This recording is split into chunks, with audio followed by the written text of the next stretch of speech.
Dans cette vidéo, nous allons corriger l'exercice 3 de la fiche TD numéro 2, soit le système que vous voyez sur ce dessin-là, qui est formé par un pendule simple, une tige de longueur grand L, M égale à grand L. Cette longueur-là est constante, comme vous le voyez, comme dans le pendule simple. Donc, cette tige-là, elle est fixée au point O, mais elle peut s'articuler, comme le pendule simple. On a un point A de cette tige-là, donc est fixé un ressort de raideur K, dont l'autre extrémité est totalement fixe en ce point-là.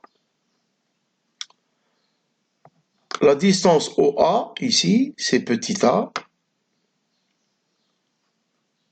Et en bas ici, on a présenté le niveau référentiel de l'énergie potentielle gravitationnelle, dont on aura besoin par la suite. Alors pour ce qui est des axes OX et OY, donc OX c'est celui-là, donc il est indiqué par cette flèche-là, et l'axe OY est dirigé dans ce sens-là, comme dans l'exercice numéro 1.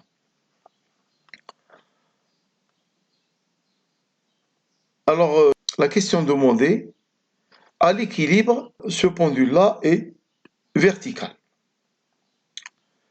Ensuite, la masse M ici, petit m, donc elle est écartée de sa position d'équilibre d'un angle θ0 par exemple, et puis elle est lâchée sans vitesse initiale, donc elle va commencer à, en principe, à osciller.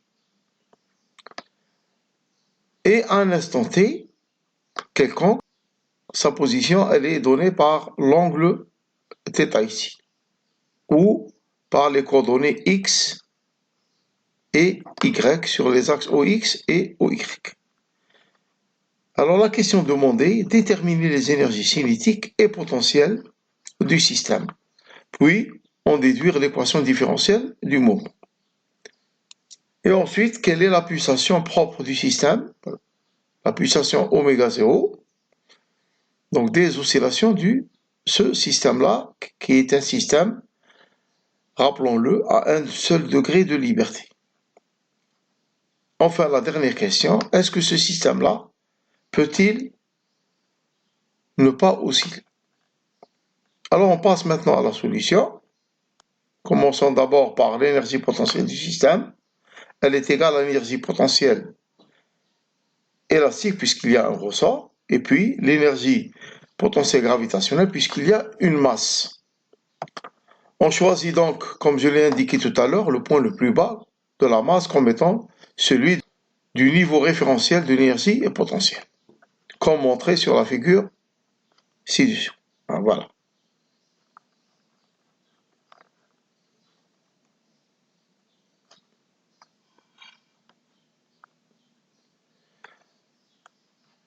On va traiter dans notre cas que les petites oscillations, c'est-à-dire θ très petit, donc inférieur à peu près 10 degrés. Alors, à la position θ, ce ressort-là, qui avait cette longueur-là, s'est allongé de cette distance-là. Alors, pour calculer cette distance-là, on va considérer ce triangle rectangle, avec comme hypoténuse petit a. Alors, cet allongement-là, c'est le petit a multiplié par sinus de cet angle-là. Delta L égale à A sinus θ égale à peu près A θ, puisque pour les petits angles, sinus θ est assimilé à l'angle θ. L'énergie potentielle gravitationnelle. Pour ce qui est de l'énergie potentielle gravitationnelle, comme on l'a vu dans l'exercice 1 du pendule simple, donc c'est égal à mg, facteur de L moins L cosinus θ. Je vous renvoie à l'exercice 1 avec axe dirigé vers le bas. En mettant L en facteur, donc nous aurons mgl 1 moins cosinus θ. Et l'énergie potentielle gravitationnelle, c'est égal à 1 demi de K fois l'allongement au carré. Et comme on assimile sinus θ à θ, donc c'est égal à peu près 1 demi de k à θ au carré égale à 1 demi de k a au carré θ au carré. Pour ce qui est de l'énergie cinétique, il faut aussi revoir l'exercice 1.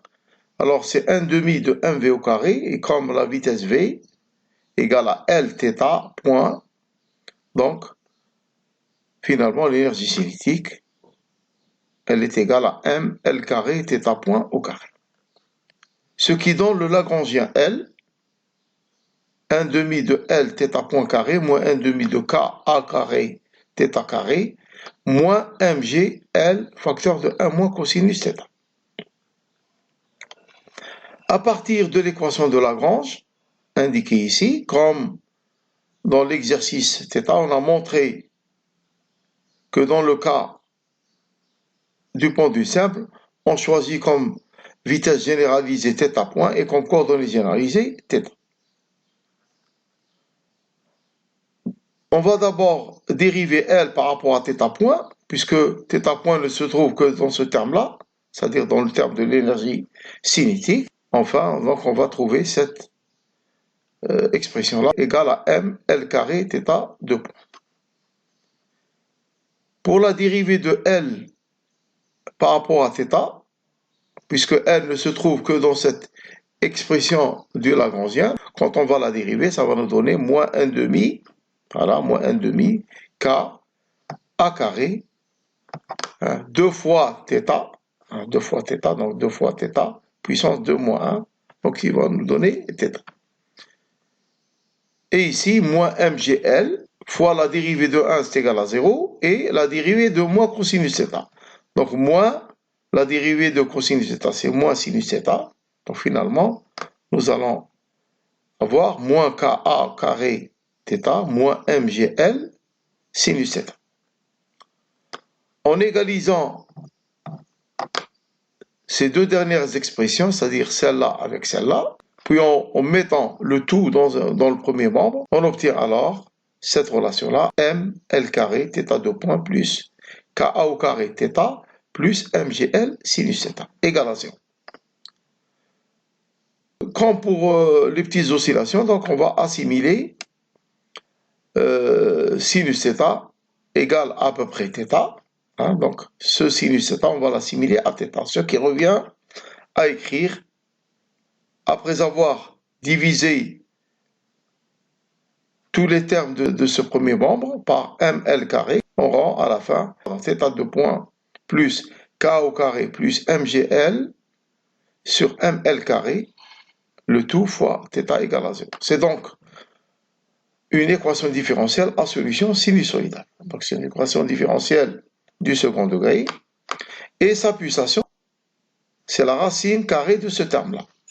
Donc oméga égale à racine de ka carré plus mgl sur ml carré, égale, en divisant les deux termes par ml carré, donc il vient à la fin, racine de k sur m, a sur l, le tout au carré, plus g sur l.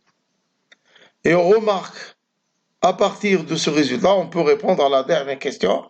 Est-ce qu'il est possible que l'oscillateur n'oscille pas? Alors on voit, d'après cette relation-là, que les termes sous la racine sont tout le temps positifs.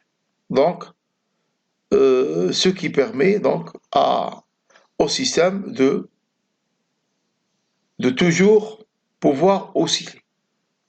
Je vous remercie de votre attention et je vous donne donc rendez-vous pour la correction de l'exercice numéro 4. Merci de votre attention.